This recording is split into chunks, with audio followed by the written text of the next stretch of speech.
Hello everyone, very good evening to all of you. आप सभी लोगों का हार्दिक स्वागत है हमारे इस चैनल में जिसका नाम है करंट की दुनिया।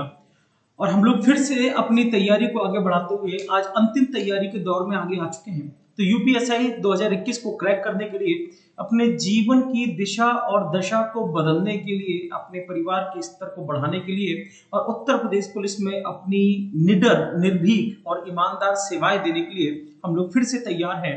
और आज उसी तैयारी के क्रम को आगे बढ़ाते हुए हम लोग आज कुछ प्रमुख बिंदुओं पर चर्चा करेंगे। जैसे कि आप लोगों को पता है कि हम लोगों ने प्रीवियस क्लास में, आप लोगों को याद होगा कि सैटरडे की क्लास में हम लोगों ने एक प्रॉमिस किया था कि इंडियन पॉलिटी यानी भारतीय राजव्यवस्था और आईपीसी के इंपॉर्टेंट एक्ट से रिलेटेड कुछ चीजों पर हम लोग चर्चा करेंगे। तो आईपीसी, सीआरपीसी या और कौन कौन से महत्वपूर्ण एक्ट होते हैं, उन एक्ट और उनसे संबंधित चीजें, और साथ में हम लोग चर्चा करेंगे कुछ महत्वपूर्ण प्रश्नों पर। ठीक है, तो देर न करते हुए अपनी इस सीरीज को आगे बढ़ाते हैं। तो सबसे पहले हम आपसे चर्चा करना चाहते हैं पॉलिटी के महत्वपूर्ण अनुच्छेदों को याद करने की कुछ महत्वपूर्ण या आसान से टिप्स। बेसिकली टिप्स नहीं है, एक तरीका है याद करने का। आप लोगों ने शायद इन सब चीजों को पहले भी देखा होगा। आज याद करने के एक तरीके को आपको समझाया जा रहा है, शायद चीजें आप लोगों को आसानी से समझ में आ जाए। हमें पता है हमारे देश में सबसे बड़ा संवैधानिक पद होता है राष्ट्रपति, दूसरा सबसे बड़ा संवैधानिक पद होता है उपराष्ट्रपति, और राज्य के लिए सबसे बड़ा संवैधानिक पद होता है राज्यपाल। बेसिकली राष्ट्रपति, उपराष्ट्रपति और राज्यपाल को अगर ध्यान से समझा जाए तो बहुत सारी समानताएं उनमें पाई जाती हैं। तो कौन कौन से अनुच्छेदों में कैसी कैसी समानताएं मिलती हैं, अगर इस चीजों को हम लोग ध्यान से समझेंगे तो चीजें बहुत आसान हो जाएंगी। कैसे आसान हो जाएंगी? अगर आपसे पूछा जाए कि भारत के राष्ट्रपति का उल्लेख किस अनुच्छेद में मिलता है, तो हमें आंसर देना है 52। आर्टिकल 52 कहता है there shall be a president in India, Bharat में एक राष्ट्रपति होगा। उसी प्रकार से अनुच्छेद 63 कहता है there shall be a vice president in India, Bharat में एक उपराष्ट्रपति होगा। और उसी तरीके से 153 कहता है there shall be a governor for each and every state of India, Bharat के प्रत्येक राज्य के लिए एक राज्यपाल होगा। एक बात याद रखिएगा कि राष्ट्रपति और उपराष्ट्रपति की संख्या एक है भारत में, और राज्यपाल की संख्या एक से अधिक है, क्योंकि हमारे देश में राज्यों की संख्या भी अधिक है। यहाँ पर एक महत्वपूर्ण बात यह भी होती है कि जो राज्यपाल होते हैं, जरूरी नहीं कि एक राज्यपाल के पास केवल एक ही राज्य का कार्यभार दिया जाए, एक राज्यपाल के पास एक से अधिक राज्यपाल का कार्यभार भी हो सकता है। दूसरी महत्वपूर्ण बात यह है कि एक राज्यपाल को एक राज्य से दूसरे राज्य में स्थानांतरित यानी वापस भेजा भी जा सकता है या ट्रांसफर भी किया जा सकता है, स्थानांतरित किया जा सकता है। ठीक है, तो हमें राष्ट्रपति, उपराष्ट्रपति और राज्यपाल के बारे में एक चीज समझ में आ गई। अच्छा, इतना तो सभी को पता है। कितने लोग बता सकते हैं कि राष्ट्रपति, उपराष्ट्रपति और राज्यपाल के लिए न्यूनतम आयु कितनी होनी चाहिए, मिनिमम एज कितनी होनी चाहिए? बता दो भाई। प्रेसिडेंट, वाइस प्रेसिडेंट और गवर्नर के लिए मिनिमम एज कितनी होनी चाहिए? मैं देख पा रहा हूँ शिवम आ चुके हैं, हिमांशु, मोहित, ओमकार, सभी लोग आ चुके हैं। तो बताइए जल्दी से।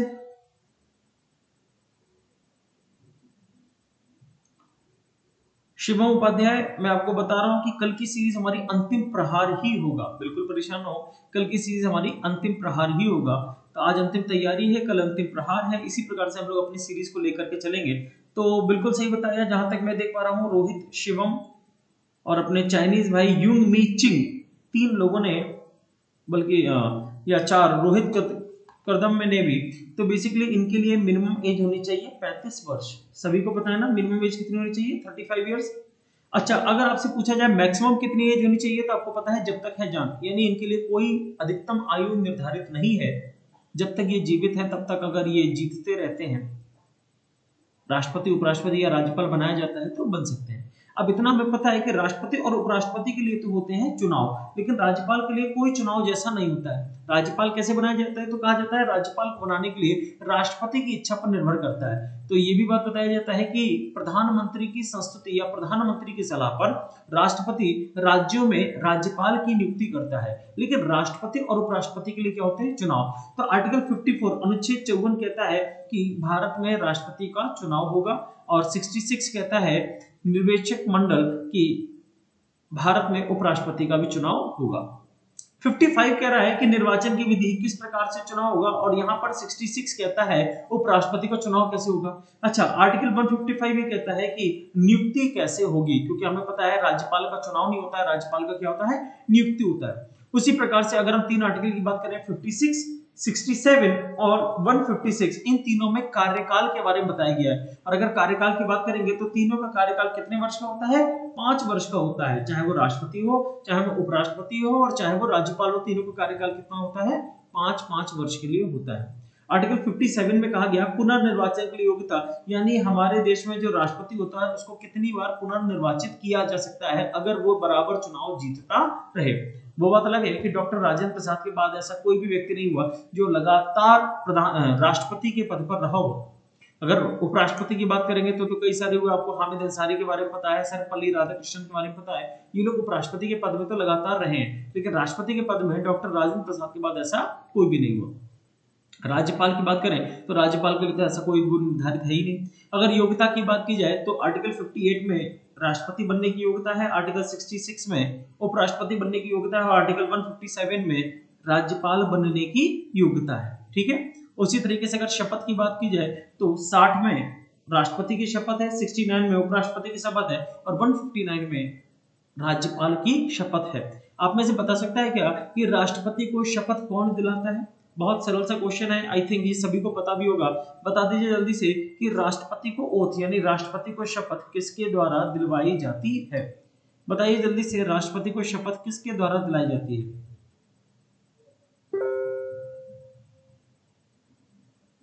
कोई भी? किसी को आइडिया नहीं है? राष्ट्रपति को शपथ दिलाई जाती है किसके द्वारा?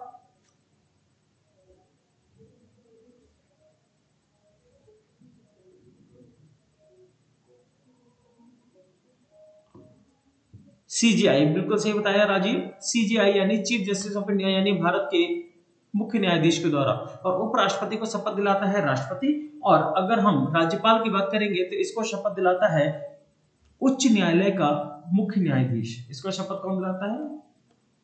उच्च न्यायालय का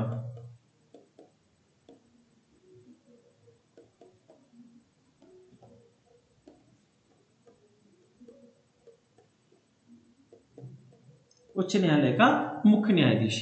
अगला आता है राष्ट्रपति को किस प्रकार से हटाया जाता है। तो आर्टिकल 61 कहता है इम्पीचमेंट यानी महाभियोग। ये बात याद रखना कि राष्ट्रपति को किस प्रक्रिया द्वारा हटाया जा सकता है? तो महाभियोग की प्रक्रिया द्वारा हटाया जा सकता है। ठीक है। अगर आर्टिकल 64 और 65 की बात करेंगे तो याद रखिएगा आर्टिकल 64 अनुच्छेद 64 कहता है कि उपराष्ट्रपति राज्यसभा का पदेन सभापति होता है। इसको मैं डिटेल में लिख देता हूं। उपराष्ट्रपति राज्यसभा का पदेन सभापति होता है। तो उपराष्ट्रपति राज्यसभा का पदेन सभापति होता है। और 65 कहता है कार्यवाहक राष्ट्रपति। कार्यवाहक राष्ट्रपति का मतलब होता है कि अगर राष्ट्रपति किसी भी स्थिति में अपने पद को खाली छोड़ता है तो उस समय राष्ट्रपति के खाली पद पर काम करने का अधिकार किसको होगा? उपराष्ट्रपति उसके कार्य को करेगा। अब 71 कहता है उपराष्ट्रपति और राष्ट्रपति के मामले में अगर चुनाव से संबंधित कोई मामला है तो उसके लिए निर्धारण कौन करेगा? सर्वोच्च न्यायालय में इसका निर्धारण होगा।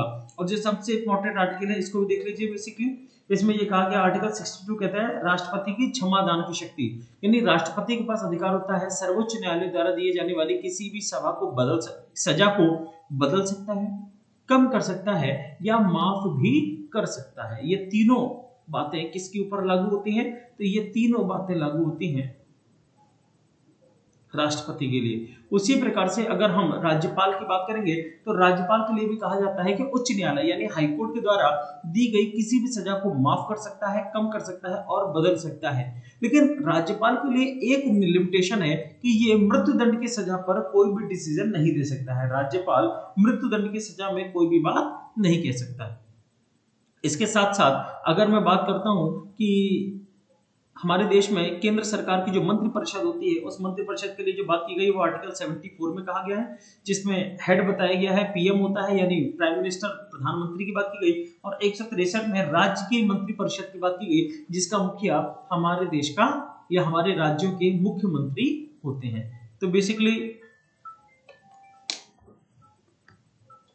एक मिनट,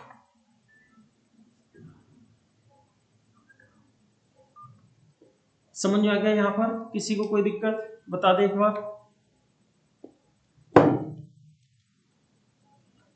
यहाँ तक की चीजें क्लियर हो गई हैं सभी की? मुझे लगता है सारी चीजें क्लियर हो चुकी हैं। और अगर यहाँ तक की चीजें क्लियर हो चुकी हैं तो ये बताने का एक तरीका इसलिए था आप लोगों को ये पता चल जाए कि राष्ट्रपति, उपराष्ट्रपति और राज्यपाल में क्या क्या समानताएं होती है। ये मैंने केवल इसलिए बता दी है क्योंकि आप में से कई सारे लोगों को था कि कुछ आर्टिकल्स भी बताए जाए कक्षा में या क्लास में, तो हमने उन आर्टिकल्स को भी बता दिया।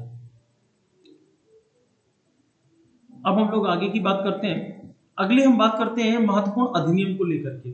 आप में से कई सारे लोग जो यूपीएससी का एग्जाम दे रहे हैं उनमें से कुछ एग्जाम्स में या कुछ सेट्स में ये कहा गया कि किसी भी तरीके के अधिनियम के पर चर्चा की गई थी, तो हमने यहाँ पर अधिनियम और उनसे संबंधित सन की एक लिस्ट बनाई है। ध्यान से देख लीजिए, यातायात अधिनियम यानी मोटर वाहन अधिनियम की बात करेंगे तो मोटर वाहन अधिनियम कब होता है? 2019 में। अगर हम पर्यावरण संरक्षण अधिनियम की बात करेंगे तो 1986, वन्य जीव संरक्षण अधिनियम 1972, मानव अधिकार संरक्षण अधिनियम 1993, सूचना का अधिकार अधिनियम 2005, आयकर अधिनियम 1961, भ्रष्टाचार निवारण अधिनियम 1988, राष्ट्रीय सुरक्षा अधिनियम 1980, आईटी अपराध, साइबर अपराध 2000, जनहित याचिका या आरटीआई कहा गया, महत्वपूर्ण न्यायिक निर्णय, भूमि सुधार 1950, भूमि अधिग्रहण 2013 और भू राजस्व संबंधी कानून 1901। ये हमने आर्टिकल आपको इसलिए यहाँ पर ये सन इसलिए बता दिए क्योंकि आप में से कई सारे लोगों का ये कहना था कि इनके बारे में कुछ चर्चा भी कराई जाए। तो सबसे पहले आपके सामने यहाँ पर जो महत्वपूर्ण तथ्य थे या जो महत्वपूर्ण एक्ट थे या महत्वपूर्ण सुधार या कानून बनाए गए थे अलग अलग क्षेत्रों से संबंधित, उनके बारे में हमने बता दिया है। अब हम लोग एक एक करके चीजों पर चर्चा भी करेंगे। तो पहले इनको अगर नोट करना है तो जल्दी से नोट कर लीजिए या स्क्रीनशॉट लेना है तो ले लीजिए ताकि इन पर हम लोग कुछ और चर्चा भी कर सकें। बताई जाए, बताइए जल्दी से।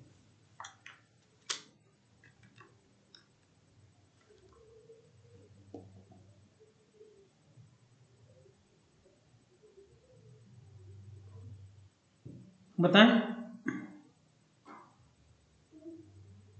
अगर आईटी एक्ट की बात की जाए, आईटी अपराध एक्ट, तो आईटी अपराध एक्ट आया था 2008 में। कब आया था? 2008 में आईटी अपराध एक्ट को लाया गया था। क्लियर? अब आईटी अपराध एक्ट का मतलब क्या होता है कि कंप्यूटर में तकनीक के माध्यम से, इंटरनेट के माध्यम से किसी भी प्रकार के किसी भी अपराध को अंजाम दिया जाना, तो वो आईटी अपराध एक्ट आता है। उसी प्रकार से इंटरनेट का प्रयोग करके लोगों के साथ किसी भी प्रकार का गलत व्यवहार करना तो साइबर अपराध की श्रेणी में आता है। समझ आ गया?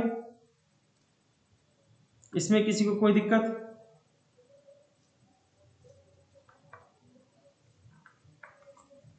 अब कंप्यूटर में अपराध कौन कौन से होते हैं इसको ध्यान से समझिए। यहाँ पर हम आपको कंप्यूटर के अपराध और साइबर अपराध दोनों में अंतर समझा रहे हैं, यानी आईटी अपराध और साइबर अपराध में अंतर क्या होता है इसको समझ लीजिए। अगर हम यहाँ पर आईटी अपराध की बात करते हैं, देख लीजिए,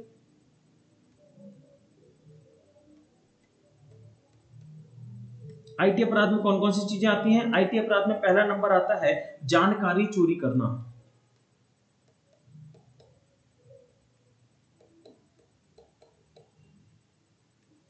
अब जानकारी चोरी करने का मतलब आप लोग जानते हैं कि हम लोगों के घर में लैपटॉप है, डेस्कटॉप है, मोबाइल है, किसी भी प्रकार से आपके उन डेस्कटॉप लैपटॉप में जो फोटोज पड़ी हैं, जो वीडियोज या जो भी डॉक्यूमेंट पड़े हैं, उनकी जानकारी चुपचाप चुराना।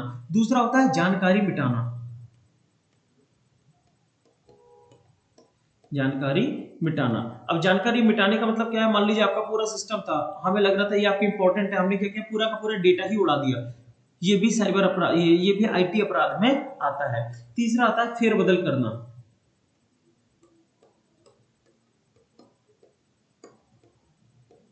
फेरबदल करने का मतलब क्या है? लिखा कुछ था और आपने उसको बदल करके कुछ और कर दिया। अब इतनी सारी जानकारी कंप्यूटर में पड़ी रहती है, किसको क्या पता चलता है कि क्या है क्या नहीं है। आप लोगों को याद होगा जिस प्रकार से 3 इडियट मूवी में आपने देखा होगा कि वो रेंचो ने वायरस के रेंचो ने वो एक स्पीच को बदल दिया था, जिसमें शब्दों को बदल दिया था, जिससे अर्थ का अनर्थ हो गया था, याद आ गया होगा। तो कुछ उस प्रकार की जो जानकारी को बदलना है, ये भी फेरबदल करना आता है। चौथा होता है बाहरी नुकसान।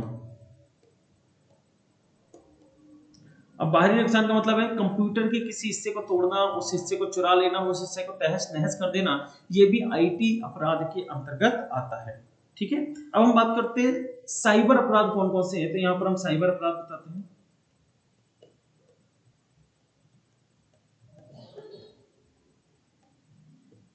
साइबर अपराध में पहली चीज आती है स्पैम ईमेल।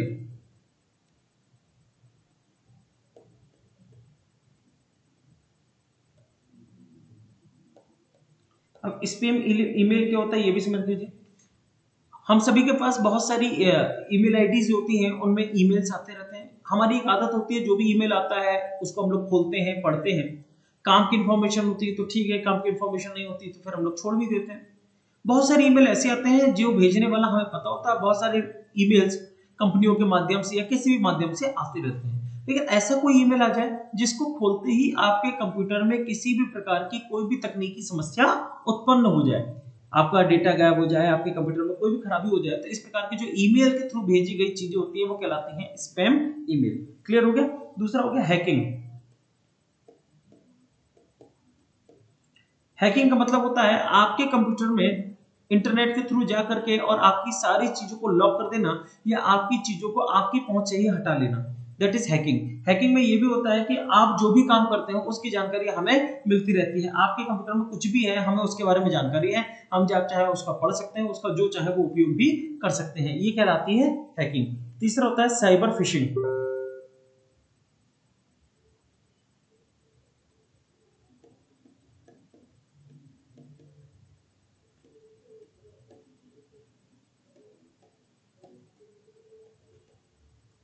तीसरा क्या होता है साइबर फिशिंग। अब बात आती है कि साइबर फिशिंग क्या होता है।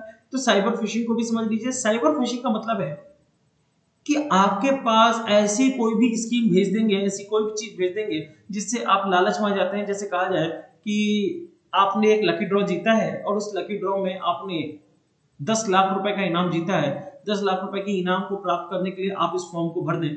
आपको लगा कि लकी ड्रॉ है, या ये कहा जाए कि लकी ड्रॉ में एक आपका नाम आया है जिसके लिए 10 लाख रुपए या 10,000 रुपए मिलेंगे। आपको लगेगा बढ़िया है, चलो 10,000 रुपए मिल रहे हैं तो नाम भरने में क्या जा रहा है। आपसे उन्होंने मांगा आपका नाम क्या है, आपके पिताजी का नाम क्या है, आपकी ईमेल आईडी क्या है, कुछ पर्सनल इन्फॉर्मेशन आपसे मांगे। मिलना मिलना कुछ नहीं है और इस इंफॉर्मेशन का लेकर के कहीं ना कहीं कुछ गलत यूज करना। तो ये सारी चीजें किसमें आती हैं साइबर फिशिंग में। तो याद रखना कि आईटी अपराध और साइबर अपराध में क्या अंतर होते हैं। तो इन अंतर को आपने समझ लिया, इसमें किसी को कोई दिक्कत बताइए।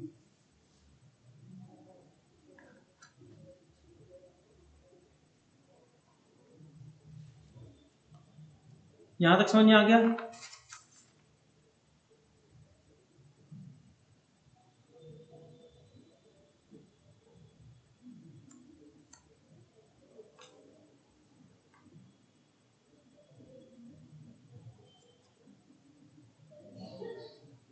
आगे बताया जाए। अब तुम लोग यहां पर एक बात और याद रखना कि जमींदारी व्यवस्था, याद रखिएगा जमींदारी व्यवस्था किसके द्वारा शुरू की गई थी। जमींदारी व्यवस्था लॉर्ड कॉर्नवालिस के द्वारा 1793 में शुरू किया गया। मैं यहीं पे लिख देता हूं जमींदारी व्यवस्था लॉर्ड कॉर्नवालिस के द्वारा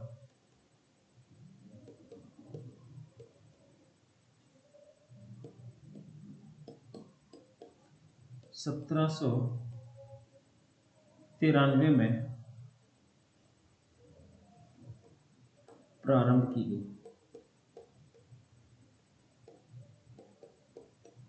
तो 1793 में लॉर्ड कॉर्नवालिस के द्वारा कौन सी व्यवस्था प्रारंभ की गई थी, जमींदारी व्यवस्था को प्रारंभ किया गया था। याद रहेगा। तो जमींदारी व्यवस्था किसके द्वारा शुरू की गई थी, लॉर्ड कॉर्नवालिस के द्वारा। अब कब शुरू की गई थी, 1793। और आप लोगों को पता होगा भारत में जो जमीन होती थी उन जमीन पर टैक्स वसूलने के लिए अंग्रेजों ने 3 प्रकार की व्यवस्थाएं चलाई थी। उन 3 व्यवस्थाओं को यहीं पर लिख देते हैं। पहली होती है जमींदारी व्यवस्था जिसको स्थायी बंदोबस्त कहा जाता था। दूसरा था रैयतवाड़ी और तीसरा था महलवाड़ी।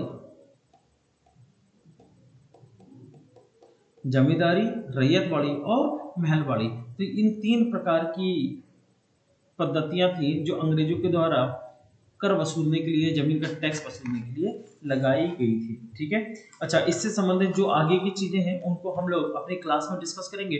इसके बाद अब हम लोग अपनी क्वेश्चन सीरीज पर आते हैं, क्योंकि आप लोगों को पता है कि करंट अफेयर्स के क्वेश्चन भी कहीं ना कहीं हमसे पूछे जा रहे हैं, लेकिन इससे संबंधित हम एक आर्टिकल पे आपको फोकस दिलाना चाहते हैं। वो आर्टिकल है अनुच्छेद 13।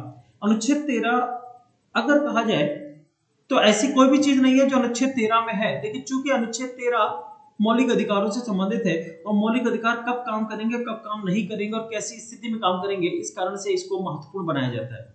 इसमें क्या लिखा गया है पहले इसको समझ लीजिए। अनुच्छेद 13 में क्लॉज की बात की गई है, तो इसमें क्लॉज 1 है, अनुच्छेद 13 क्लॉज 1, जिसमें लिखा है कोई भी ऐसी विधि जो इस संविधान के लागू होने से पहले बनी हुई है और इस संविधान के अनुसार असंगत है, शून्य होगी। यानी अगर ऐसा कोई भी नियम था जो संविधान के लागू होने के पहले बना था, लेकिन अब जब संविधान बन चुका है और अब वो संविधान के अनुसार सही नहीं है, तो उसको क्या कर दिया जाएगा, शून्य कर दिया जाएगा, यानी उसका कोई महत्व नहीं होगा। जैसे आप लोगों को याद है हमारे देश में एक उपाधि देने और लेने की परंपरा थी, याद आया, एवोल्यूशन ऑफ टाइटल्स कहा जाता है, उपाधियों का अंत मौलिक अधिकारों में कहा गया। लेकिन जब तक संविधान लागू नहीं हुआ था तब तक लोग खूब उपाधियां देते और लेते थे, लेकिन चूंकि संविधान के लागू होने से पहले वो व्यवस्था थी और संविधान में कहा गया कि उपाधियों को ना तो लिया जाएगा ना दिया जाएगा, तो ऐसी स्थिति में उपाधियों का क्या कर दिया गया, अंत कर दिया गया कि अब भारत में कोई भी उपाधि ना तो लेगा ना देगा, भले ही वो नियम संविधान के लागू होने के पहले बन चुका था। समझ में आ गया होगा। उसी तरीके से दूसरी बात देखते हैं, आर्टिकल 13 क्लॉज 2 में कहा गया कोई भी ऐसी विधि जो संविधान के लागू होने के पश्चात बनाई जाए और संविधान के साथ असंगत हो, शून्य होगी। ध्यान से देखो, कोई भी ऐसी विधि जो संविधान के लागू होने के पश्चात बनाई जाए और संविधान के साथ असंगत हो तो वो भी शून्य होगी। यानी मान लीजिए कोई ऐसा कानून है जो संविधान बन चुका है और संविधान बनने के बाद उस कानून को या उस नियम को बनाया गया, लेकिन संविधान के अनुसार वो कानून सही नहीं है, तो इन्होंने ये भी लिख दिया कि वो भी माना नहीं जाएगा, क्योंकि संविधान के अनुसार अगर सही नहीं है तो भी उसको माना नहीं जाएगा। तीसरा क्या है, न्यायपालिका द्वारा किसी भी विधि की समीक्षा संविधान के अनुसार न्यायिक पुनरावलोकन कहलाता है और संविधान के किसी भी अनुच्छेद में न्यायिक पुनरावलोकन जैसे शब्द का उल्लेख नहीं है, लेकिन अनुच्छेद 13 में न्यायिक पुनरावलोकन का आधार है। इसको भी ध्यान से समझ लो। हमने आपसे कहा कोई भी नियम जो संविधान के लागू होने के बाद बनाया गया और ऐसी स्थिति में उसको शून्य कर दिया जाएगा। तो मान लीजिए अभी आज की डेट में संसद के द्वारा कोई भी एक कानून बनाया गया, ऐसा कानून जो वास्तव में सही नहीं है संविधान की दृष्टि से, तो उसको शून्य कर दिया जाएगा। अब शून्य करेगा कौन, तो शून्य करने का अधिकार होता है न्यायपालिका को। किसके पास अधिकार है, न्यायपालिका को। और न्यायपालिका के पास एक अधिकार है कि अगर संविधान के अनुसार कोई कानून सही नहीं है तो ऐसी स्थिति में उस कानून को समाप्त कर दिया जाएगा, और ऐसी स्थिति क्या कहलाती है, न्यायिक पुनरावलोकन, जुडिशियल रिव्यू। तो ये क्या कहलाती है, न्यायिक पुनरावलोकन यानी जुडिशियल रिव्यू। याद रहेगा। तो न्यायिक पुनरावलोकन क्या होता है कि न्यायपालिका हर कानून को देखती है और अगर समझ में आता है कि ये कानून संविधान के अनुसार या लोगों के लिए ठीक नहीं है तो वो उसको रद्द कर सकती है। ये भी आर्टिकल 13 क्लॉज 2 कह रहा है। इसके बाद आर्टिकल 13 क्लॉज 3 क्या कह रहा है, इसके अंतर्गत विधि शब्द को परिभाषित किया गया जिसके तहत संसद या विधानमंडल द्वारा बनाए जाने वाले कानून, सरकार द्वारा जारी होने वाले आदेश या अधिसूचना, परिपत्र, अधिनियम या अध्यादेश व विनिमय विधि की शब्द की परिभाषा में आते हैं। याद रखना कि विधि शब्द क्या होता है। तो अगर आपसे पूछा जाए विधि शब्द की व्याख्या किसमें की गई, तो विधि शब्द की व्याख्या अनुच्छेद 13 क्लॉज 3 में की गई है। याद रहेगा, क्या हुआ, ज्यादा दिमाग नहीं लगाना, बस विधि शब्द की व्याख्या किसमें की गई है, अनुच्छेद 13 क्लॉज 3 में की गई है। ठीक, अब आर्टिकल 13 क्लॉज 4 क्या कहता है। आर्टिकल 13 क्लॉज 4 को लिखा है कि संविधान संशोधन विधि शब्द के दायरे से बाहर रखा गया।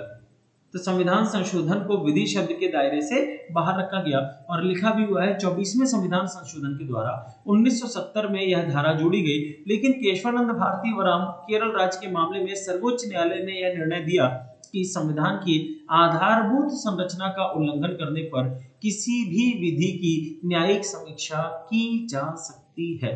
समझ में आ गया। कि अगर केशवानंद भारती वर्सेस केरल राज्य में क्या कहा गया था कि कोई भी नियम अगर संसद के द्वारा बनाया जाता है और अगर उच्चतम न्यायालय यानी सुप्रीम कोर्ट को ये लगता है कि ये संविधान की आधारभूत संरचना का उल्लंघन कर रहा है, तो ऐसी स्थिति में उसकी न्यायिक समीक्षा की जाएगी। न्यायिक समीक्षा का मतलब है ये परखा जाएगा कि वो सही है या गलत, और अगर महसूस होता है कि वो गलत है तो उसको समाप्त कर दिया जाएगा। बहुत छोटा सा अनुच्छेद था अनुच्छेद 13, लेकिन अनुच्छेद 13 का महत्व बहुत अधिक है, इतना अधिक है कि संविधान के नियम से भी या मौलिक अधिकारों से भी ज्यादा। अब देखो एक चीज और याद रखना कि अपन लोग अगर तैयारी कर रहे हैं यूपीएसआई की, तो अगर सब कुछ सही चल रहा है तो पुलिस का काम है शून्य, पुलिस कुछ नहीं कर सकती। क्यों? क्योंकि सब सही चल रहा है। पुलिस का काम चालू कब होता है? जब लोग कहीं ना कहीं डिस्टरबेंस करते हैं या सब सही नहीं चल रहा होता है। अगर कहीं पर चोरी ना हो, अगर कहीं पर कोई अपराध ना हो, तो पुलिस क्या करेगी? कोई काम नहीं है। लेकिन ऐसा होता नहीं है, क्योंकि हमारी सोसाइटी में कभी ना कभी कुछ ना कुछ तो लगातार होता ही रहता है। तो जब भी कुछ गड़बड़ होगी तो उस गड़बड़ की स्थिति में चीजों को ठीक करने की जिम्मेदारी किसके हाथ में आती है? पुलिस के हाथ में आती है। तो आपसे भी प्रश्न पूछते समय वो इस बात का ध्यान रखेंगे और ये समझ करके चलेंगे कि आपको पता है कि नहीं कि पुलिस का काम कब आएगा, और पुलिस का काम जहां जहां पर आएगा वहां वहां पर आपसे प्रश्न भी पूछे जाएंगे। देखो मौलिक अधिकार जब तक सब सही चल रहा है तब तक मौलिक अधिकारों की कोई दिक्कत नहीं है। कहीं पर भी कोई भी डिस्टरबेंस आएगा तो भाई पुलिस को लॉ एंड ऑर्डर को मेंटेन करने के लिए, नियम कानून व्यवस्था को बनाए रखने के लिए आगे लाया जाता है। तो ऐसी स्थिति में पुलिस को भी ये पता होना चाहिए कि कहां पर कौन सी चीजें कितनी सही है या कितनी गलत है। यहां तक समझ में आ गया? क्लियर? बताइए।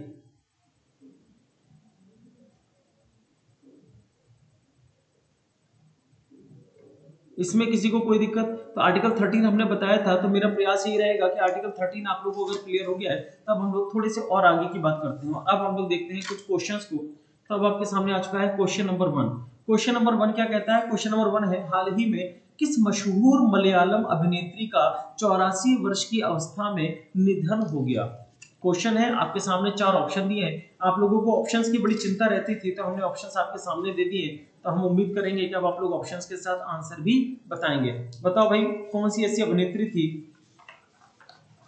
जिसका निधन हो गया 84 वर्ष की उम्र में? 4 ऑप्शन है। पहला है शरण्या शशि, दूसरा है कोझिकोड शारदा, तीसरा है प्रिया प्रकाश और चौथा है चित्रा। बताइए जल्दी से।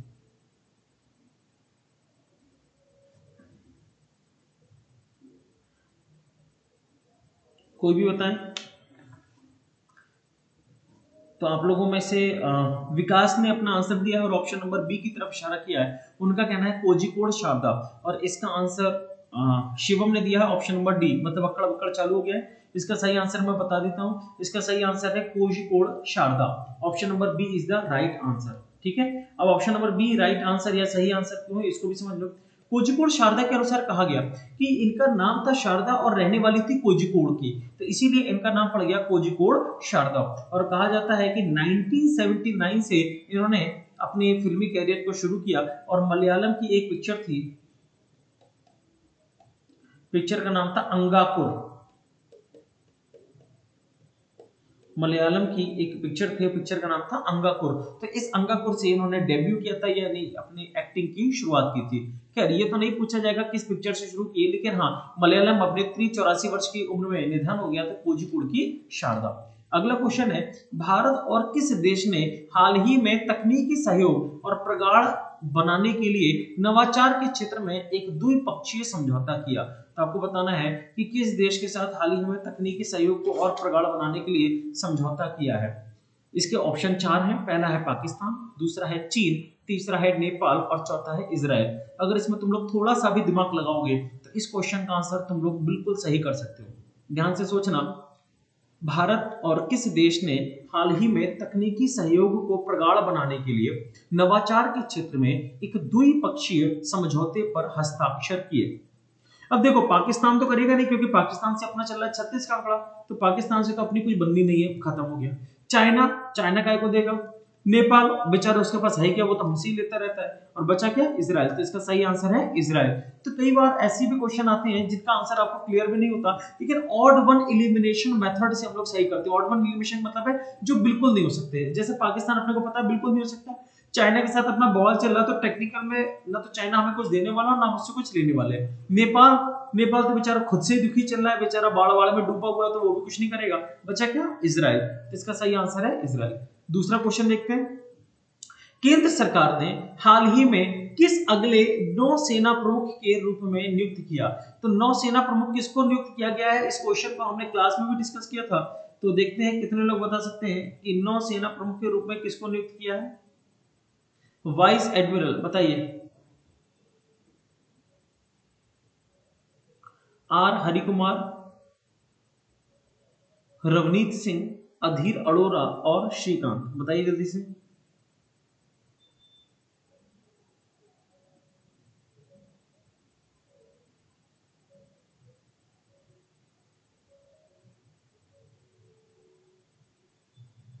कौन है हमारे देश के नए नौसेना प्रमुख?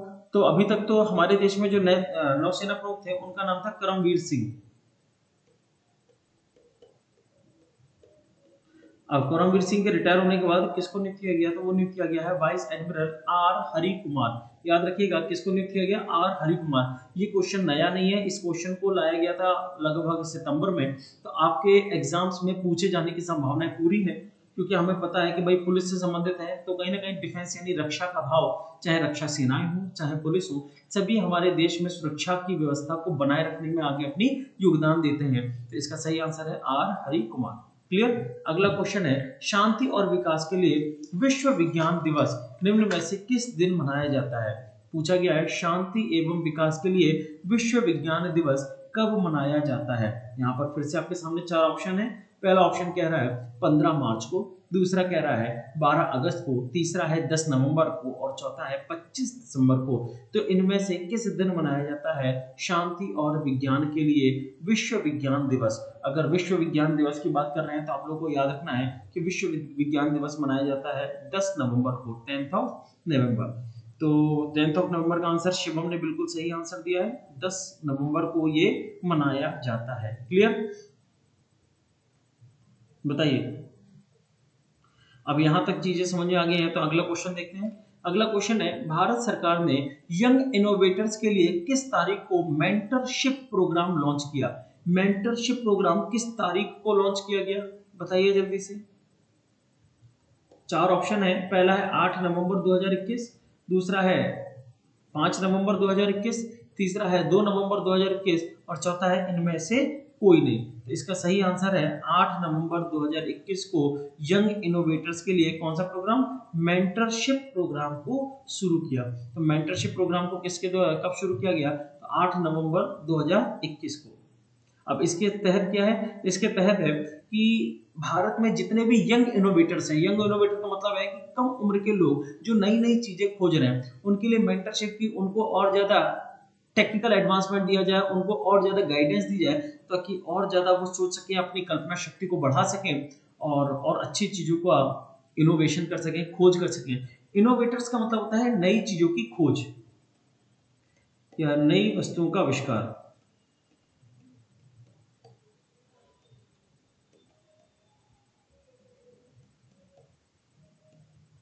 देखो, आविष्कार एवं खोज में अंतर होता है। आविष्कार का मतलब है आपने खुद बनाया, खोज का मतलब है जो ऑलरेडी कहीं से था, आप उसको बस निकाल करके सबके सामने ले आए। जैसे पता चला कि आपने कोई नया पहाड़ ढूंढा, अब नया पहाड़ ढूंढा, लोग वहां तक नहीं जाते थे, आप जा गए और वहां पर नया पहाड़ आप देख करके आए, तो वो क्या है? वो खोज है। आपने आविष्कार नहीं किया, पहाड़ बनाया नहीं। आविष्कार करने का मतलब है कहीं ना कहीं आपके द्वारा उसको बनाया गया। याद रहेगा। अगला क्वेश्चन है, अभी हाल ही में भारत ने अफगानिस्तान पर एनए स्तरीय शिखर सम्मेलन की मेजबानी की। इस शिखर सम्मेलन में कुल कितने देश शामिल हुए? देखिए, अगर पाकिस्तान अफगानिस्तान में हाल ही में वहां की सरकार के जो प्रमुख थे वो भाग गए, इसके अलावा वहां पर एक आतंकवादी संगठन तालिबान के द्वारा कब्जा कर लिया गया। पड़ोसी देश पाकिस्तान ने इसमें तालिबान का ही साथ दिया, लेकिन भारत भी पड़ोसी होने के नाते अपनी जिम्मेदारियों को बखूबी समझता है और इस कारण से भारत ने वहां की व्यवस्थाओं को ध्यान में रखते हुए एक सम्मेलन का आयोजन किया। पाकिस्तान तो इसमें शामिल नहीं हुआ, लेकिन फिर भी कितने देशों ने इसमें हिस्सा लिया? तो इसका सही आंसर है ऑप्शन नंबर सी, यानी 7 देशों ने हिस्सा लिया। कितने देशों ने हिस्सा लिया था? तो 7 देशों ने हिस्सा लिया। कौन कौन से 7 देश थे ये भी देख लीजिए। ईरान, रूस, कजाकिस्तान, किर्गिस्तान,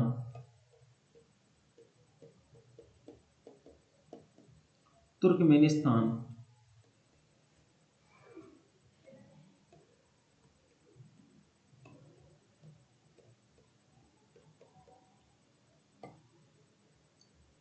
ताजिकिस्तान,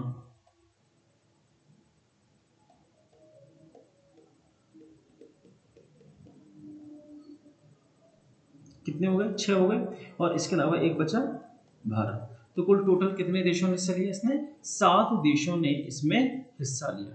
क्लियर हो गया। और एक चीज याद रखिएगा, इसमें से हम लोगों ने अफगानिस्तान के किसी भी व्यक्ति को प्रतिनिधि मंडल में शामिल नहीं किया गया। हमने अफगानिस्तान में, क्योंकि अफगानिस्तान में सरकार एक आतंकवादी संगठन की आई थी, तालिबान की। भारत पहले से ही मानता है कि तालिबान कोई भी देश चलाने का अधिकारी नहीं है, क्योंकि वो आतंकवादी है। और जब भारत आतंकवादी है, जब तालिबान आतंकवादी है, तो एक सिंपल सी बात होती है कि उनसे हमें बात ही नहीं करनी, क्योंकि वो लोग तो वैसे भी गलत लोग हैं। तो याद रखिएगा कि हमने अफगानिस्तान में किसी से भी कोई बात नहीं की थी। क्लियर।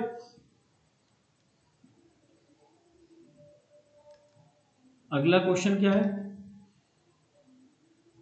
अगला क्वेश्चन है, भारतीय नौसेना को प्रोजेक्ट 75 के तहत चौथी स्कॉर्पियन पनडुब्बी सौंपी गई है, उसका नाम क्या है? तो आपको बताना है कि भारत में नौसेना के प्रोजेक्ट 75 के अंतर्गत चौथी पनडुब्बी सौंपी गई है, उसका नाम क्या है? तो अगर स्कॉर्पियन पनडुब्बी की बात करेंगे तो यहाँ पे 4 ऑप्शन है। पहला है वेला, दूसरा है गोंड, तीसरा है टिम, और चौथा नाम है मूंग। तो बताइए इनमें से कौन सी पनडुब्बी सौंपी गई है? किसी को पता हो तो बताओ जल्दी से।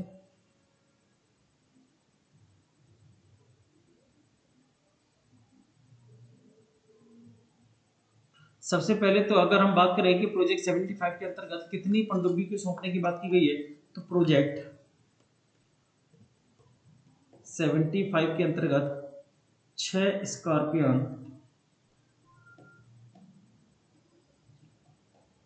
पनडुब्बी सौंपने की बात की गई है। कितनी पनडुब्बी? 6 पनडुब्बी। तो अब कौन से नंबर की पनडुब्बी आई है? अभी चौथे नंबर की पनडुब्बी आई है। अच्छा, कितने लोग हैं जिन्हें ये पता है पनडुब्बी क्या होती है, सबमरीन क्या होती है? बता सकते हो पनडुब्बी और पानी के जहाज में क्या अंतर है? पहले तो इसका आंसर ले लो। वेला इसका सही आंसर है। पनडुब्बी और पानी के जहाज में क्या अंतर है, बता सकते हो कोई भी?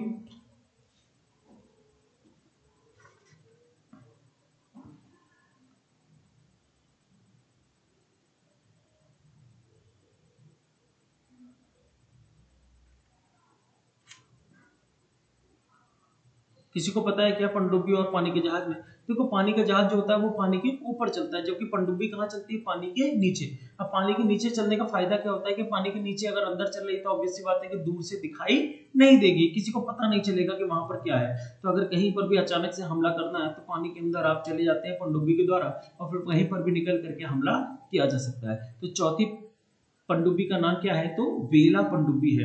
किसके द्वारा बनाई गई थी? ये बनी तो मेक इन इंडिया प्रोजेक्ट के अंतर्गत है, यानी बन तो भारत के द्वारा रही है, लेकिन कौन इसमें सहयोग कर रहा है? तो इसमें सहयोग कर रहा है हमारा फ्रांस। तो सहयोग किसके द्वारा किया जा रहा है? फ्रांस के द्वारा इसमें सहयोग किया जा रहा है। यहां तक की चीजें क्लियर। अगला क्वेश्चन क्या है? अगला क्वेश्चन है आईसीसी का। तो आईसीसी की तरफ से अक्टूबर 2021 के लिए किस सर्वश्रेष्ठ पुरुष क्रिकेटर एवं सर्वश्रेष्ठ महिला क्रिकेटर को चुना गया? ध्यान से देखो, आईसीसी की तरफ से अक्टूबर 2021 के लिए सबसे अच्छा पुरुष क्रिकेटर और सबसे अच्छी महिला क्रिकेटर का नाम बताओ। तो देखते हैं कितने लोग बता सकते हैं। सबसे अच्छा पुरुष क्रिकेटर कौन सी है? सबसे अच्छी महिला क्रिकेटर कौन है? तो कितने लोगों को आंसर लग रहा है कि विराट कोहली और स्मृति मंधाना इसका सही आंसर है। हाँ, शिवम उपाध्याय ने इसमें आंसर ऑप्शन नंबर बी दिया है। युंग मी चिंग जो हमारे चाइनीज भाई हैं, उनका आंसर ऑप्शन नंबर ए है। मुझे लग रहा था कि कोई ना कोई तो होगा विराट कोहली का फैन। तो इसका सही आंसर है ऑप्शन नंबर बी, यानी आसिफ अली जो पाकिस्तान के हैं और लारा डेलानी ये आयरलैंड की है। तो इन्हें सर्वश्रेष्ठ पुरुष और सर्वश्रेष्ठ महिला क्रिकेटर के रूप में चुना गया। कौन कौन है? आसिफ अली जो पाकिस्तान के हैं और लारा डेलानी जो आयरलैंड की है। क्लियर हो गया। अगला क्वेश्चन देखते हैं हम लोग। अगला क्वेश्चन ध्यान से देखिए। अगला क्वेश्चन नंबर 9 आपकी स्क्रीन पर आ चुका है और क्वेश्चन नंबर 9 कहता है विश्व रोगी सुरक्षा दिवस, world patient safety day. Patient safety का मतलब होता है कि जब कोई भी व्यक्ति किसी भी प्रकार से रोगी बनकर के अस्पताल में पहुंचता है या रोगी होता है, उसकी सुरक्षा भी आवश्यक होती है। सुरक्षा का मतलब है उसे किसी भी प्रकार का इन्फेक्शन ना हो, कोई दिक्कत ना हो, तो उसकी सुरक्षा के लिए भी एक दिवस मनाया जाता है। तो आपको बताना है कि विश्व रोगी सुरक्षा दिवस कब मनाया जाता है। आपको पता होगा कोरोना के टाइम पीरियड में जब लोग बहुत ज्यादा बीमार हो रहे थे, तो उन लोगों की सुरक्षा इसलिए आवश्यक थी कि भाई उनके ऊपर कोई दिक्कत ना आए और साथ में उनके द्वारा ये बीमारी किसी दूसरों तक भी ना पहुंचे। तो रोगियों की क्या करनी पड़ती है? सुरक्षा। और ये दिवस मनाया जाता है 17 सितंबर को, 17th ऑफ दी सितंबर को मनाया जाता है। क्लियर। कई सारे लोगों ने आंसर दिया भी है ऑप्शन नंबर बी, तो बिल्कुल सही आंसर है। 10 जनवरी, 17 सितंबर, 12 मार्च और 25 अगस्त में इसका सही आंसर है ऑप्शन नंबर बी। क्लियर। अगर यहां तक चीजें समझ में आ गया है तो अब हम लोग पढ़ते हैं नेक्स्ट क्वेश्चन। बताया जाए। अगला क्वेश्चन ध्यान से देखो।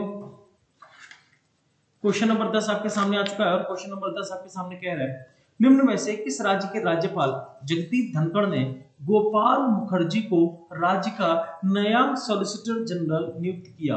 अगर तुम लोग जगदीप धनखड़ के किस्से पता होंगे, आप लोगों को पता होगा जगदीप धनखड़ एक ऐसे राज्यपाल के रूप में सामने आए जिनके अपने राज्य के मुख्यमंत्री के साथ बनती नहीं है। बनती नहीं है इसका मतलब है कि निश्चित रूप से उनके मतभेद रहते हैं और ये लड़ाई जब कभी हम लोगों के सामने भी आती रहती है। हम लोगों के सामने मतलब न्यूज में हम लोग देखते रहते हैं उनकी लड़ाई को। तो आपको बस ये बताना है जगदीप धनखड़ किस राज्य के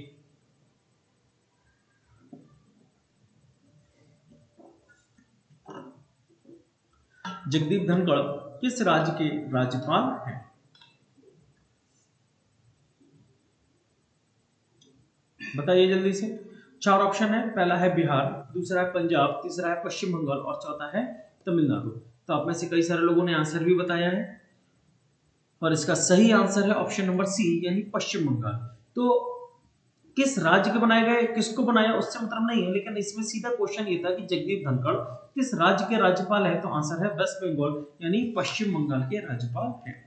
अगला क्वेश्चन है आम आदमी पार्टी ने किस राज्य में सेल्फी विद द टेंपल अभियान की शुरुआत की। कौन सा सैंपल है?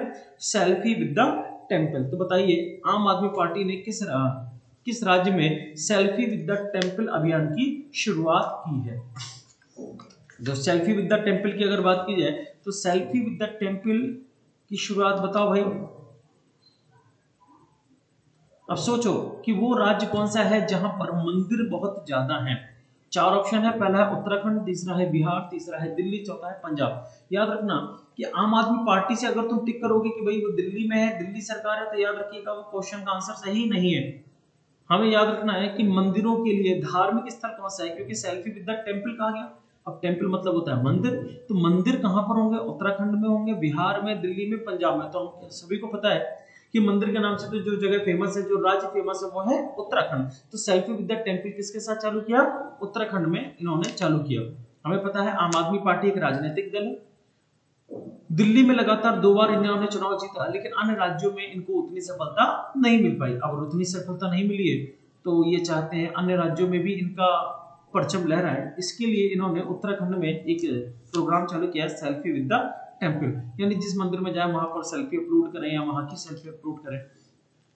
अगला है भारत के किस खिलाड़ी ने हाल ही में लगातार दूसरी बार एशियाई स्नूकर चैंपियनशिप खिताब अपने नाम किया। स्नूकर आप लोग जानते होंगे, एक बड़ी सी टेबल होती है, उस टेबल में छोटी छोटी बॉल रखी होती है, हम लोग एक हाथ में एक लंबी सी लकड़ी पकड़े रहते हैं और उस लकड़ी से टुक टुक करके मारते रहते हैं। तो आपको बस ये बताना है कि एशियाई स्नूकर चैंपियनशिप खिताब किसके द्वारा अपनाया गया। हमें ये भी पता चल जाएगा कि भाई वो कौन से खिलाड़ी हैं जो स्नूकर खेलते हैं और बहुत फेमस खिलाड़ी भी हैं।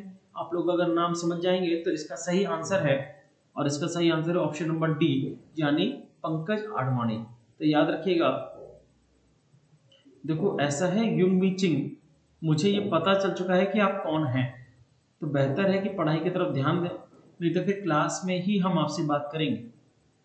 ठीक है, आपको अगर लगता है कि आपके बारे में हमें जानकारी नहीं है तो हमें जानकारी दे दी गई थी कि आप कौन हैं। ठीक, हम नहीं चाहते आपकी जो प्राइवेसी है वो बनी रहे, तो राइट टू प्राइवेसी को उल्लंघन हम नहीं करेंगे आपकी, लेकिन पढ़ाई पर ध्यान दीजिए।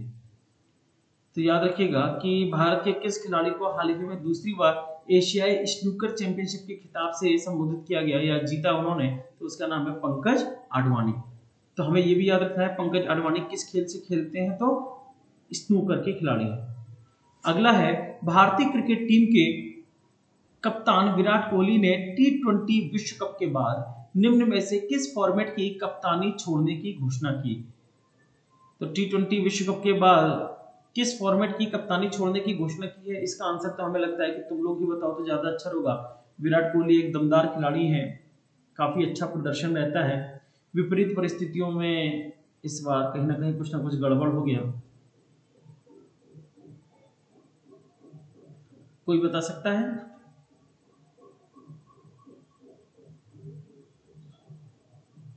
और अगर इसके आंसर की बात की जाए तो इसका सही आंसर है ऑप्शन नंबर ए, यानी T20 फॉर्मेट में उन्होंने कप्तानी छोड़ने की बात की। तो इसके बाद रोहित शर्मा की बात आ रही है या फिर और भी कई सारे खिलाड़ी हैं, कहा जा रहा है उनको कप्तानी देने की बात की जाएगी। अगला है संयुक्त राष्ट्र की एक रिपोर्ट के अनुसार वर्ष 2021 में भारत की विकास दर निम्नलिखित में से कितने प्रतिशत रहने का अनुमान है। आपको बताना है भारत की विकास दर संयुक्त राष्ट्र के अनुसार कितने प्रतिशत रहेगी। विकास दर जानते हैं ना, डेवलपमेंट रेट यानी ग्रोथ रेट कितना रहेगा। तो भारत की ग्रोथ रेट की अगर हम बात करते हैं तो संयुक्त राष्ट्र की रिपोर्ट के अनुसार भारत का ग्रोथ रेट रहने वाला है, सॉरी जितने लोगों ने 6.2 लगाया है वो तो गलत ही है, इसका सही आंसर है 7.2, यानी 7.2 रहेगा ऐसा माना जा रहा है संयुक्त राष्ट्र के द्वारा। ये नहीं कहा गया कि इतना ही रहेगा, लेकिन अनुमान उन्होंने लगाया है। संयुक्त राष्ट्र एक बड़ी संस्था है, कई सारी चीजें सोच समझ के करते हैं, तो इसको भी ध्यान रखना है। अगला क्वेश्चन क्या है? अगला क्वेश्चन है केंद्रीय मंत्रिमंडल ने 15 सितंबर 2021 को आपदा जोखिम न्यूनीकरण और प्रबंधन के क्षेत्र में सहयोग पर किस देश के साथ समझौता ज्ञापन को मंजूरी दी। चार ऑप्शन है, पहला है इटली, दूसरा है नेपाल, तीसरा है चीन और चौथा है रूस। तो क्वेश्चन आप लोगों ने देख लिया है, क्वेश्चन इसमें फिर से देख लीजिए। केंद्रीय मंत्रिमंडल ने 15 सितंबर 2021 को आपदा जोखिम न्यूनीकरण और प्रबंधन के क्षेत्र में सहयोग पर किस देश के साथ समझौता ज्ञापन को मंजूरी दी। तो सबसे पहले तो ये समझ लीजिए कि आपदा जोखिम का मतलब है कि कभी भी कोई भी ट्रेजेडी हमारे साथ हो सकती है।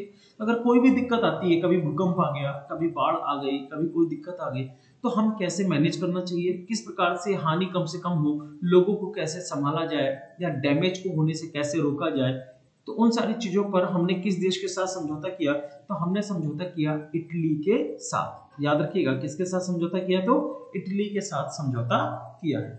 अगला क्वेश्चन ध्यान से देखिए।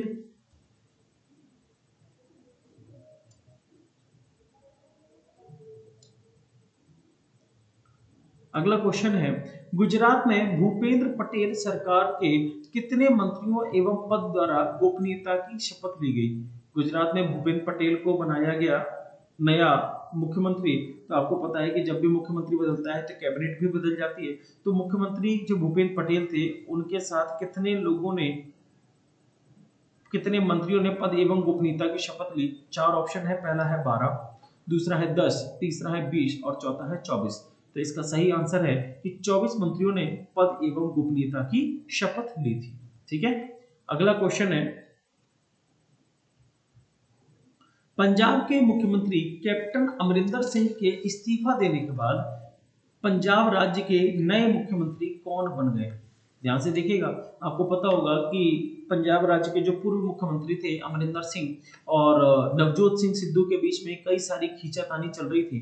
तो आपको बस ये बताना है कि इनमें से अमरिंदर सिंह के इस्तीफा देने के बाद कौन बन गया है इस राज्य का नया मुख्यमंत्री। चार है ऑप्शन अपने सामने, चरणजीत सिंह चन्नी, डॉक्टर अमर सिंह, रवनीत सिंह बिट्टू और सुखबीर सिंह बादल। और अगर आंसर की बात करेंगे तो आप लोगों को कम से कम इतना आइडिया तो होगा कि चन्नी चन्नी करके कुछ है, और चन्नी चन्नी है तो आपको पता चल गया कि चरणजीत सिंह चन्नी है। सही आंसर क्या है? चरणजीत सिंह चन्नी। वैसे आपको एक बात और बता दें कि चरणजीत सिंह चन्नी भी बीच में काफी ज्यादा परेशान हो गए थे और वो भी इस्तीफा देने के बारे में सोच रहे थे। खैर अपने सिद्धू जी हैं, जो कराए सो कम है। तो यहाँ तक की चीजें क्लियर हो गई। नेक्स्ट क्वेश्चन देखिएगा, फेसबुक इंडिया ने किसे डायरेक्टर ऑफ पब्लिक पॉलिसी बनाने की घोषणा की? फेसबुक इंडिया ने किसे डायरेक्टर ऑफ पब्लिक पॉलिसी बनाने की घोषणा की? तो डायरेक्टर ऑफ पब्लिक पॉलिसी का मतलब होता है कि भारत के लोगों के लिए फेसबुक की क्या पॉलिसी होनी चाहिए। देखो इतना तो हम मानते हैं, फेसबुक एक ऐसी कंपनी है जो कई सारे देशों में है, लेकिन अलग अलग देशों के अलग अलग नियम, और उन नियम के अनुसार फेसबुक अपनी पॉलिसी में भी बदलाव करता है। यानी इंडिया में जो फेसबुक चल रहा है तो उन्हीं नियमों के आधार पर कोई दूसरे देश में नहीं चल रहा होगा, दूसरे देश के नियम अलग होंगे, तीसरे देश के नियम अलग होंगे। तो अगर हम फेसबुक की इंडिया वर्जन की बात करें तो फेसबुक इंडिया। तो डायरेक्टर ऑफ पब्लिक पॉलिसी यानी भारत के लोगों के लिए जो पॉलिसीज बनाई जाएंगी फेसबुक की, तो उन पॉलिसी के डायरेक्टर किसको घोषित किया जाएगा? चार ऑप्शन है। पहला है मनोज अग्रवाल, दूसरा है राजीव अग्रवाल, तीसरा है प्रमोद त्रिपाठी और चौथा है राहुल सचदेवा।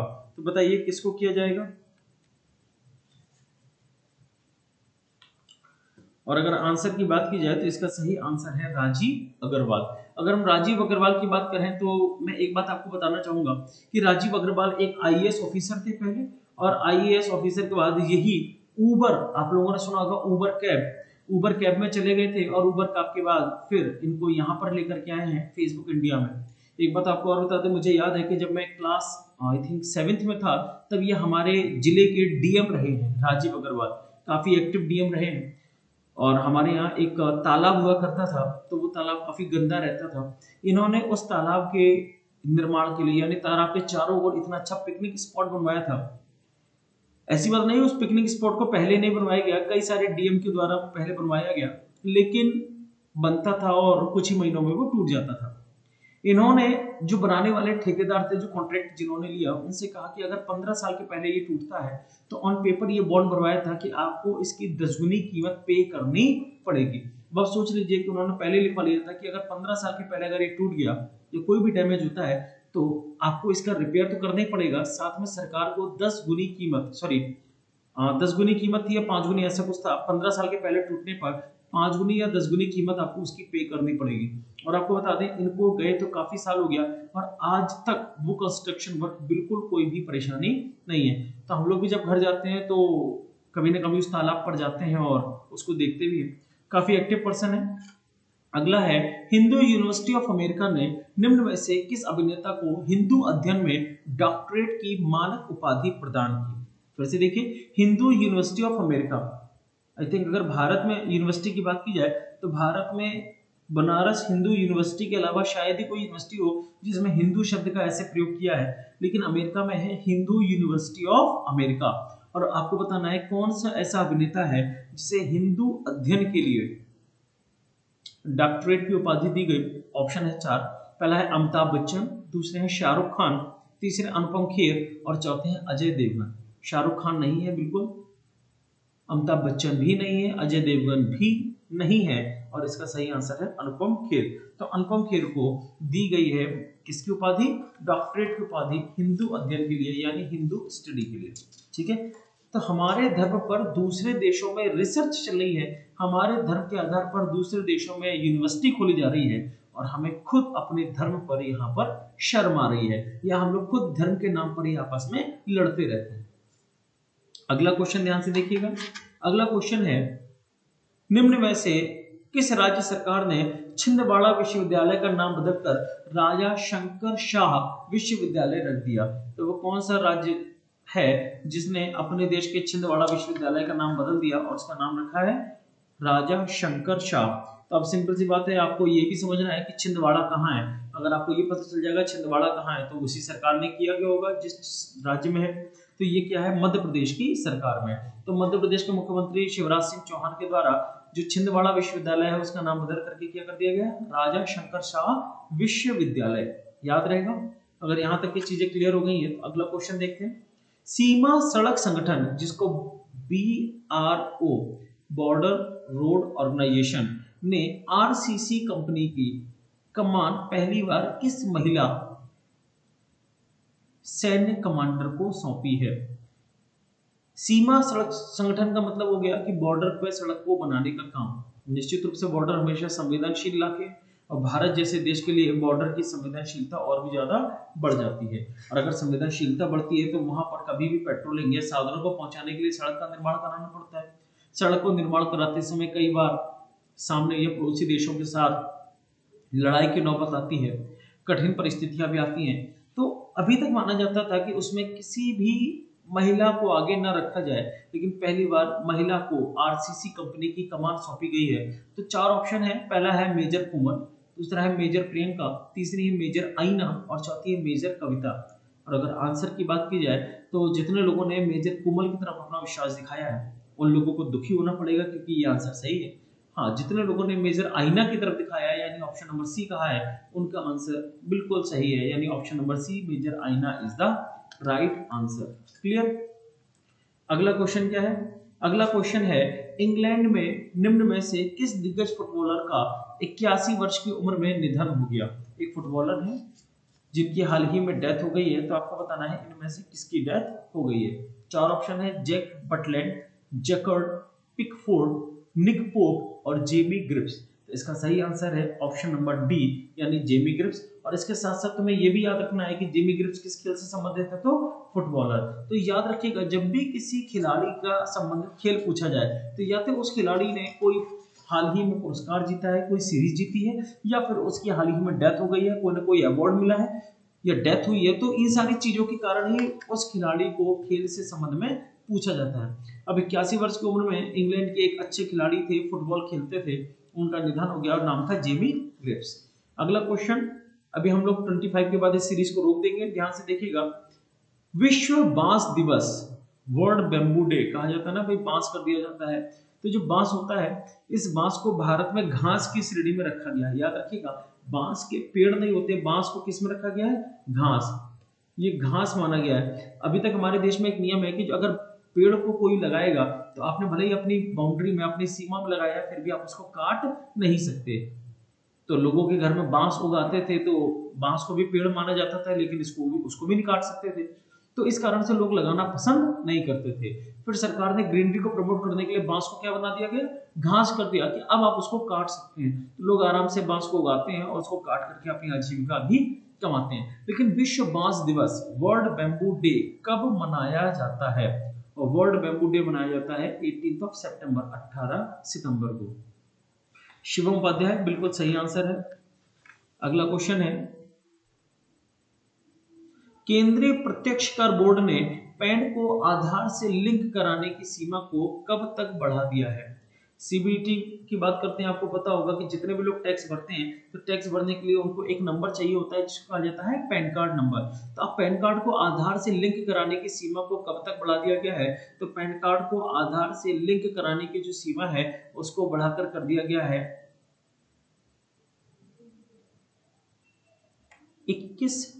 31 मार्च तक। कब तक कर दिया गया है? 31 मार्च 2022। तो 31 मार्च 2022। तो आप में से अगर आप लोगों के घर में भी लोग टैक्स को भरते हैं या उनका पैन कार्ड बना हुआ है तो आधार कार्ड से उनको लिंक करा दें, क्योंकि अगर आपने लिंक नहीं कराया और 31 मार्च के बाद फिर उनके ऊपर पेनाल्टी भी लगाई जाएगी, क्योंकि सरकार लगातार 3 साल से इसको बढ़ा रही है। और अब अंतिम क्वेश्चन की तरफ आगे बढ़ रहे हैं। लास्ट क्वेश्चन है, विश्व बौद्धिक संपदा संगठन की ओर से जारी वैश्विक नवाचार सूचकांक यानी 2021 की रैंकिंग में भारत को कौन सा स्थान दिया गया? तो हम बात करते हैं इनोवेशन इंडेक्स की बात करते हैं। विश्व नवाचार सूचकांक में भारत की रैंकिंग कौन सी है? आप लोगों को रैंकिंग याद होगा, हम लोगों ने कई सारे इंडेक्स में पढ़े थे। तो यहाँ पर नवाचार मतलब नई चीज बनाने के लिए कौन सी रैंकिंग है? ऑप्शन दिए गए हैं 4। पहला है 25, दूसरा है 35, तीसरा है 46 और चौथा है 32। और इसका सही आंसर है ऑप्शन नंबर सी, यानी 46। तो 46वीं रैंक दी गई है भारत को। मेरे पास क्वेश्चन और भी है, हम आपको दिखा सकते हैं, लेकिन चूंकि अपना समय हो चुका है तो आज की अपनी सीरीज को यहीं पर समाप्त करते हैं। कल इसी सीरीज को आगे कंटिन्यू करेंगे और कुछ नई चीजों को भी हम लोग पढ़ते हुए आगे बढ़ेंगे। आप लोगों से बस एक रिक्वेस्ट है, मैं मान सकता हूं कि इस रिक्वेस्ट को मैं व्यक्तिगत रूप से आपसे कह रहा हूं, मैं चाहता हूँ कि ज्यादा से ज्यादा लोगों को शामिल किया जाए। जितने लोग कम से कम कक्षा में रहते हैं, क्लास में रहते हैं, तो वो लोग तो क्लास उसको ज्वाइन कर ही सकते हैं। आप लोगों की भलाई के लिए हो रहा है। बहुत सारे लोग हैं जिनको जानकारी होती है और वो पढ़ नहीं पा रहे हैं, या क्यों नहीं पढ़ पा रहे हैं इसके बारे में अगर उनको कोई दिक्कत है तो वो बता सकते हैं। लेकिन मेरे हिसाब से अगर कक्षा में शामिल हो तो हम लोगों को भी एक मोटिवेशन मिलता है कि आप लोगों के लिए और भी ज्यादा नई सीरीज को लेकर के आए। लेकिन अगर विद्यार्थियों की संख्या कम रहती है तो हमको भी लगता है कि फिर इतना एफर्ट करने का कोई मतलब नहीं।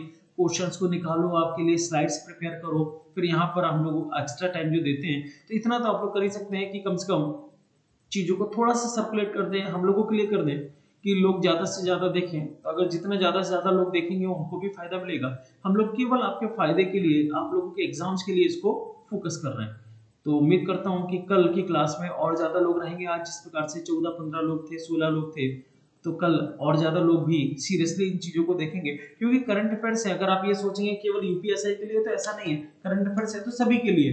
हाँ, ये मैं मान सकता हूँ कि एसएससी जीडी के हमारे जो नए छात्र हैं उनके लिए ये हो सकता है कि उनको लग रहा हो कि भाई अब तो ऐसे यूपीएसआई की बात हो रही है तो हमारे मतलब का नहीं है। तो आगे से हम ध्यान रखेंगे, हम यूपीएसआई के अलावा जीडी को भी फोकस करके चलेंगे ताकि आप लोग चीजों को ध्यान से रखें। तो आज के साथ, इसके साथ मैं अपनी बात को यहीं पर करता हूँ समाप्त। कल मॉर्निंग में हम लोगों की क्लास में मुलाकात होगी और इंपॉर्टेंट चीजों पर भी डिस्कस करेंगे। तो इसके साथ मैं आपसे लेना चाहूंगा विदा। नमस्कार, शुभ रात्रि।